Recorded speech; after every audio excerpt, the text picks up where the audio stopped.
Hi, folks. Welcome back to the Shifting Schools podcast. It is our final week of our month-long May Micro Menu Prompt Challenge. We have loved hearing from listeners how they've been using this to get experimental with AI. I cannot believe it is the end of month. Jeff, can you believe that it is the end of month? I don't know where May went. I don't know. We got outside though. The weather here in May, as you know, in the Pacific Northwest, like May is our month of change. So my wife and I have done some hiking. We're out camping, just trying to get outside as much as possible. So I pretty much know where it went outdoors. But yes, I can't believe we're at the end of the month already. Such an incredible time to be here. But thank you, Tricia, for all you're doing with this May micro menu. I think it's such a great way to just to slow down a little bit. We talk about this with AI. Slow down, one prompt at a time. Build up some skills. We're learning a new skill here. The skill is prompt engineering, and it's just going to take time and dig in. And we appreciate you being here at Shifting Schools, listening to these podcasts. And if you listen to the end of this podcast, we have a special little treat for you. So make sure you listen all the way to the end. Tricia, real quick, why don't you review what are the 4 different menus inside this package? So the 4 different menus that we have for you, and again, the menu, that word is key.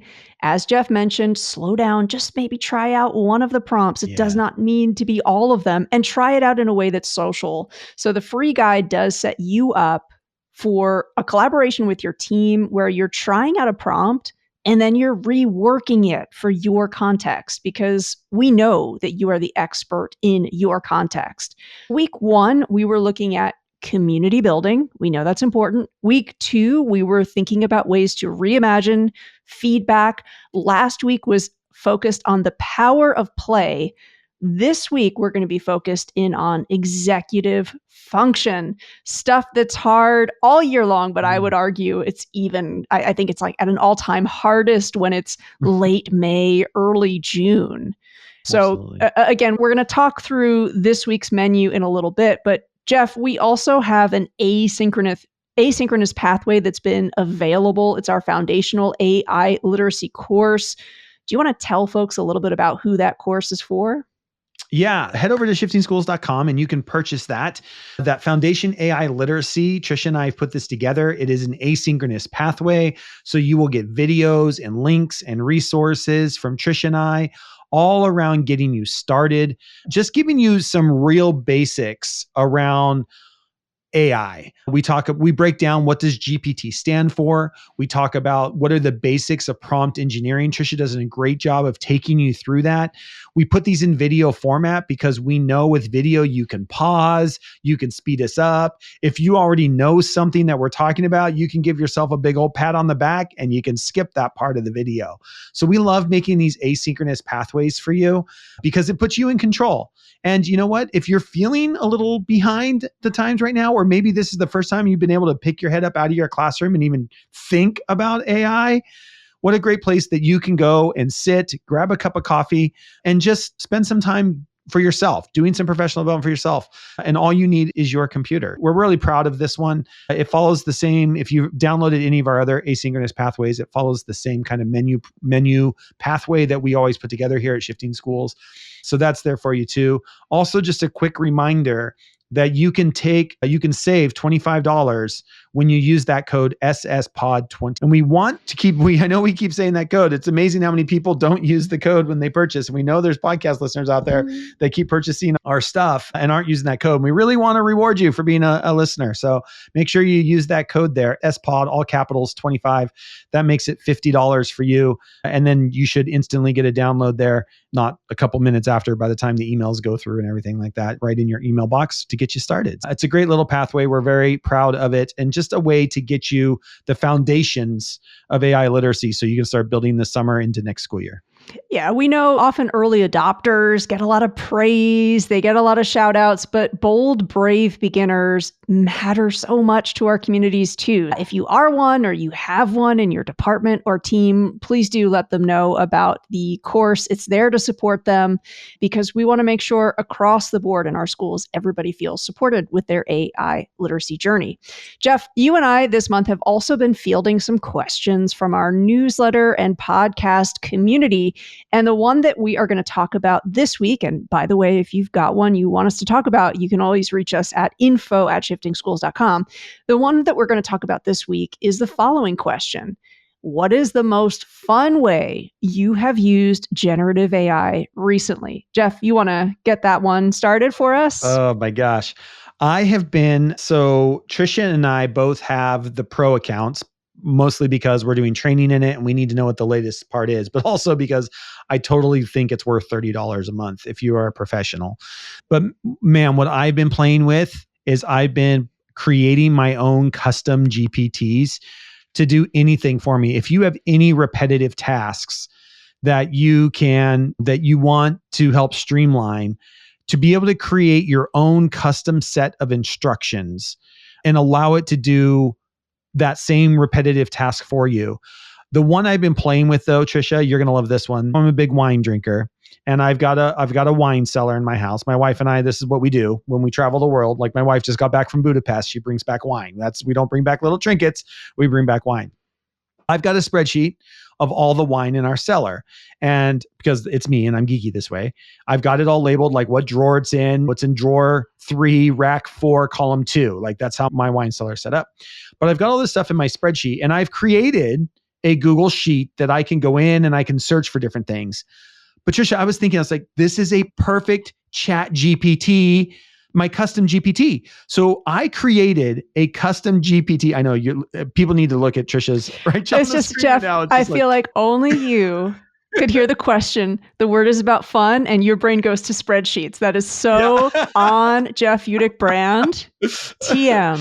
So I created a custom GPT. It's called my AI. My wife calls him Al instead of AI. She calls him Al. She's go ask Al.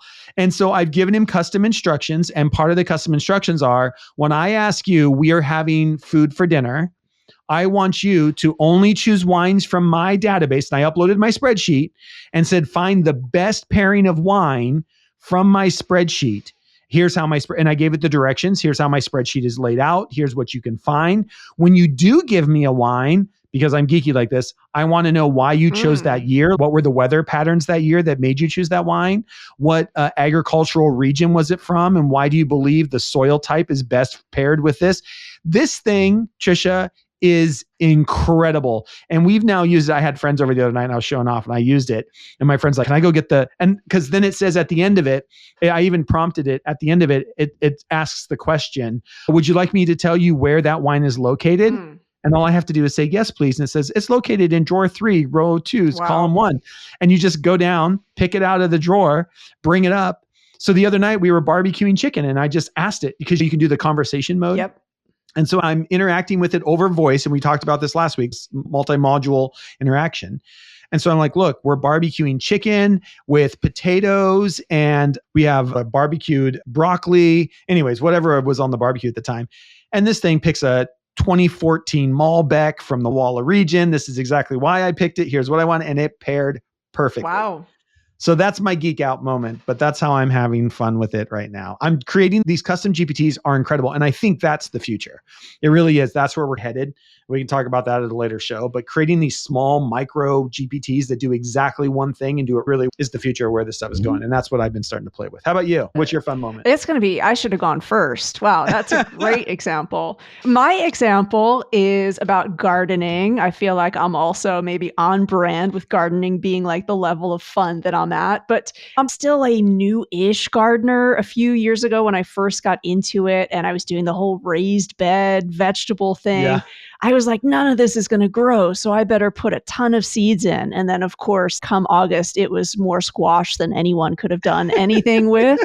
And so I've become a little bit more well versed with gardening, but we were doing some landscaping and I was really curious, could ChatGPT, if I took a picture, could it identify, we were putting in some new ground cover, could it identify Mm. it? Because a lot of those ground cover plants, they look really similar. It did identify it correctly, Oh, great. but I also wanted to know if it would be able to predict how quickly the ground cover is going to spread in my Oh, area. wow. And then also, I asked it to give me an image of what it thinks it's going to look like a month from now. So I'm saving Wow. those images and I'll see how closely That'd ChatGPT's be cool. prediction is. But yeah, I've really been having a great time with asking it for landscaping ideas and Mm. seeing, again, how closely, because it depends on where you are in the world, right? It depends on your weather conditions and your zone. And it's really interesting actually to see how well trained it Yeah. apparently is in all of that. So that's been some fun experimentation that I've been doing. Yeah. The one I want to play with, and we talked last week on the podcast that OpenAI just came out with some new updates along with Google. But one of the updates is it's supposed to do words better in images. I haven't played with that yet, but I want to play with that because that was one of my biggest pet peeves. It would create the perfect image that I wanted, but the words would be misspelled. Mhm. And of course, because it's generative, you say, okay, redo that same image, but spell it right. It creates a whole new image for you. So I'm excited to see if some of these updates around the multi-module stuff, which is interesting. That's both of what we're talking about. I was using voice activation. You're using images. It's very interesting. All these different ways we're going to be able to interact with our AI agents in the way that this is going. But I think that idea around if it can spell better in images, that's going to be a game changer for everybody as well. So it'll be an interesting one to see. And it's again a reminder, anybody who's watching any of these updates from some of the big players in the AI world, how often someone will say a sentence like it's like some variation on, these are the early days of generative AI. Yeah. And that it can already do what it can do, it blows my mind. It Yeah. absolutely blows my mind. Yeah. I know. It's going to be incredible. That's enough for everybody. Everybody's probably rolling their eyes at us at this point. Like, these people are geeks, which is why you listen to this podcast. You don't have to geek out. You just have to listen to us. We geek out for you. And then we create amazing micro menus because we're geeking out and learning all of this for you and then bringing you along with us as you are our bold beginners, as Tricia likes to point out. So we're going to jump in to our May micro menu. This is our fourth in the series. If this is your first time listening to us, you might want to go back and listen to the others. We're going to be talking about our fourth one here, all about executive functioning. But before we do that, a quick word from today's show sponsor.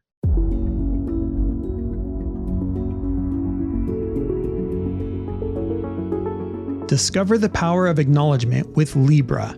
In a world where every staff member's dedication shapes the future, recognizing their efforts becomes our mission.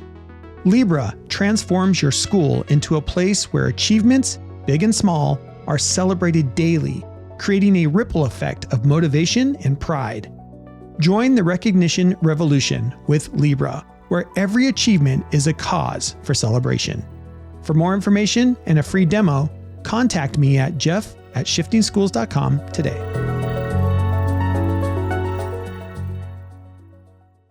All right, Tricia, this last micro menu around our month of May is all about executive functioning.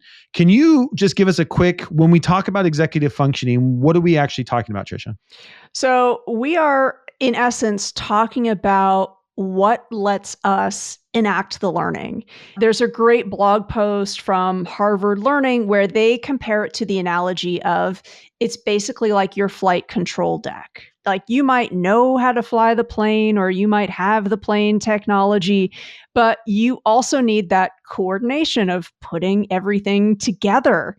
And I think anybody who's ever felt maybe overwhelmed by a project, or you've got a set of instructions that's one step too many, what executive function is. It's what lets you organize, it's what lets you self-monitor, check in, and really get from the beginning step to the completion of the project in a way that's not the most stressful thing you've ever experienced. And research has shown that it's extremely important to have this set of skills, and it's not something that is innate. We're not born having these skills, but we can learn to do these things. And in order to learn to do these things, we need a lot of practice. Mm, So I feel like anybody that's done any kind of project-based learning, how important it is for students to be able to break down a large goal into smaller tasks.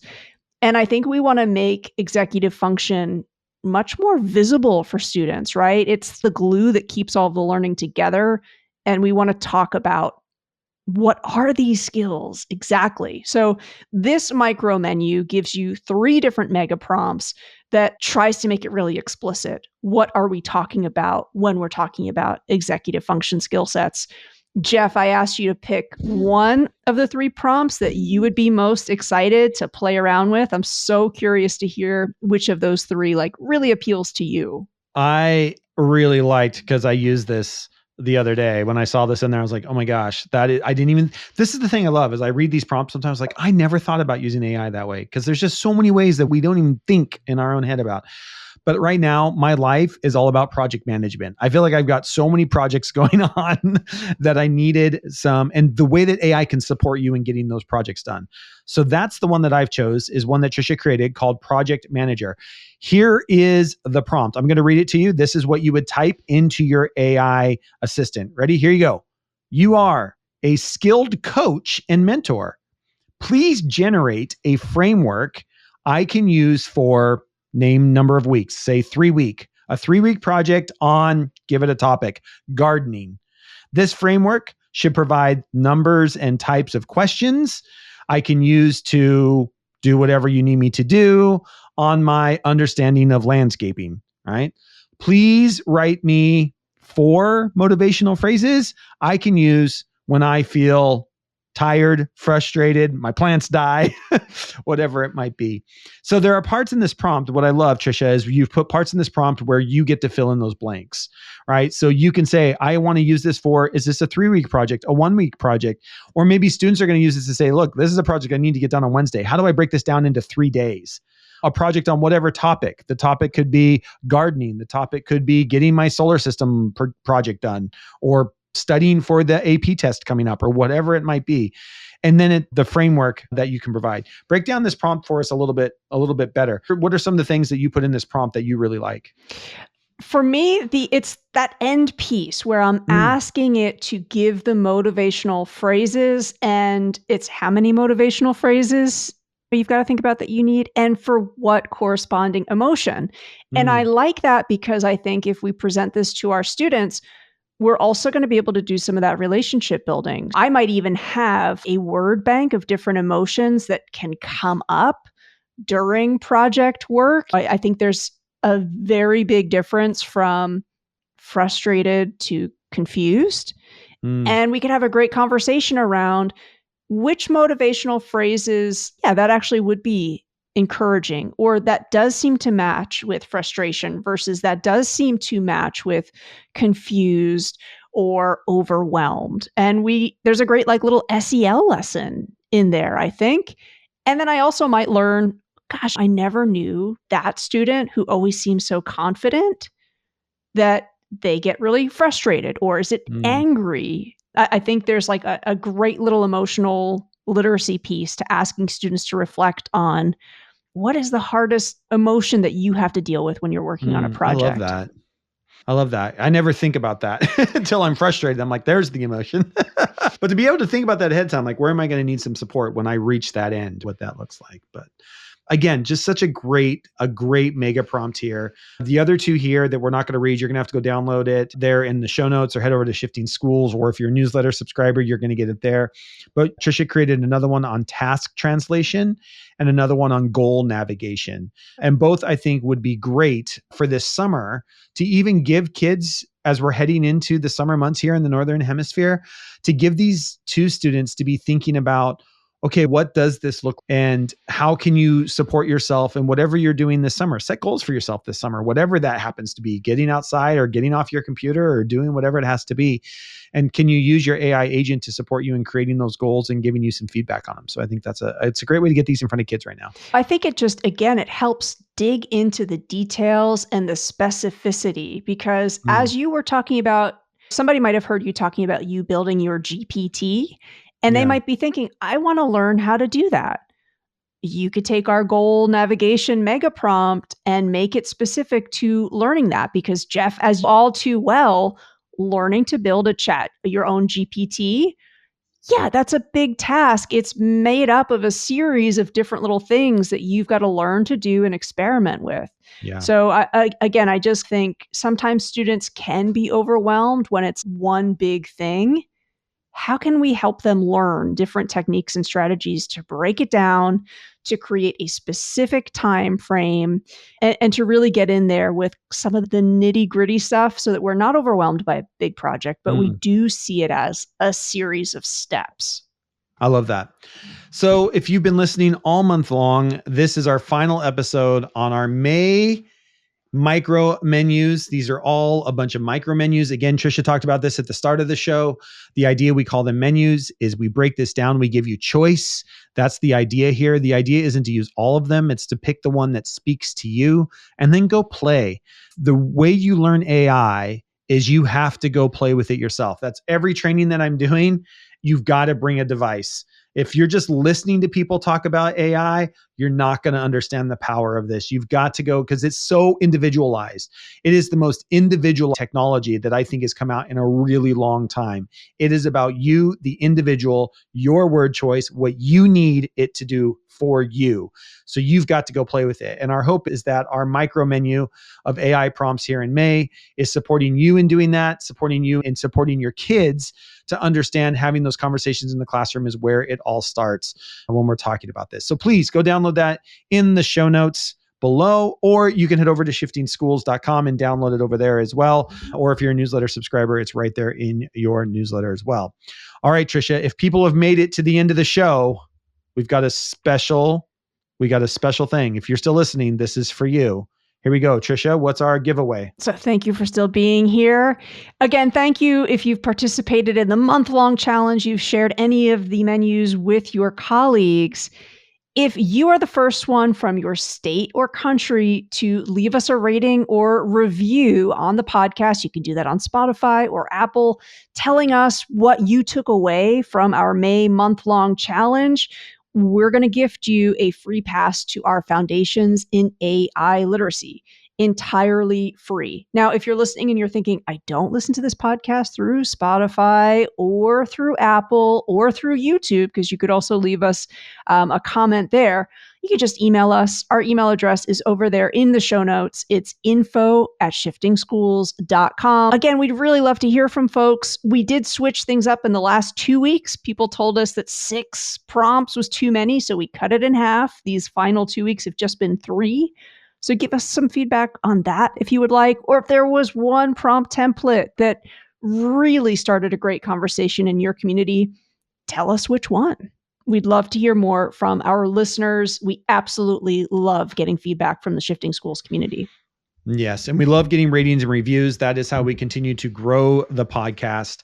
We are very excited that we were just named one of the top 5 educational technology podcasts. Congratulations, Tricia. Congratulations, Jeff. And that has to do with your ratings and reviews. So please do. They do help. They help in so many ways. So if you do listen somewhere where you can give us a rating and review, please do that. And then please email us info@shiftingschools.com. Tell us what your favorite menu is or what's your fun that you're having with AI right now. It's just great for us to get that. And we will email you back and we will give you free that AI literacy pathway. So you will just get that right back in your email. So reach out to us. We'd love to have you. Thank you for sticking around for the month of May, our micro menus. Give us feedback on this too. Did you like this? We'd love to do more of these. If we get feedback and say, please keep doing these, we will absolutely keep doing these. Tricia, what's coming up now for the summer as we now kind of transition into our summer months?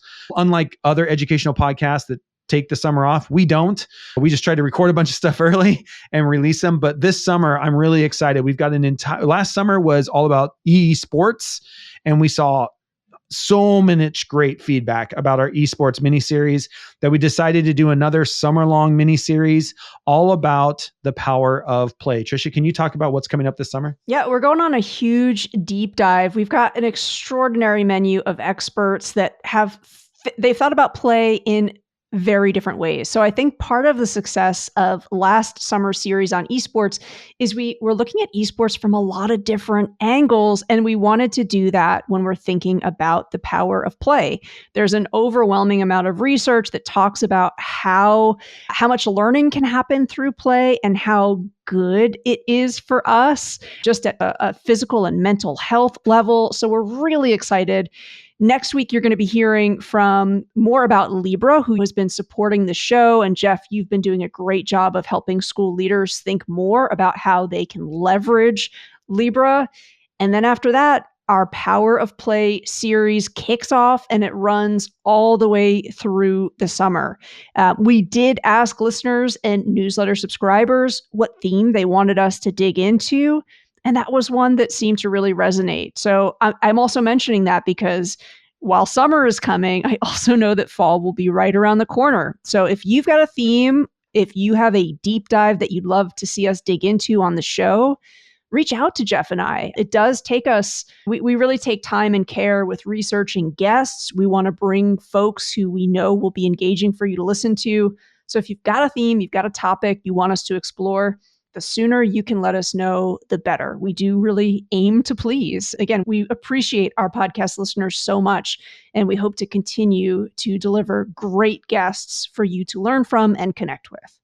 Yeah. And our guest lineup, I'm just looking at it here on my computer screen. We've got everything from a Yale professor to a musician, composer, to the director of Serious Play to Progress, the founder of the National Institute of Play, just to name a few. It is going to be an incredible series. We've already started recording it, and they are just mind-blowing, in-depth into the power of play, and not only for kids, but for us as adults, and how good it is for our own brains to get curious and be playful in our own work and lives too. That's the reason why we are also pre-recording a lot of these now, is because Tricia and I want to be playful in our own lives and do some things this summer as well. But we're really excited about this mini series. Give us feedback on that. That again gets started here in June.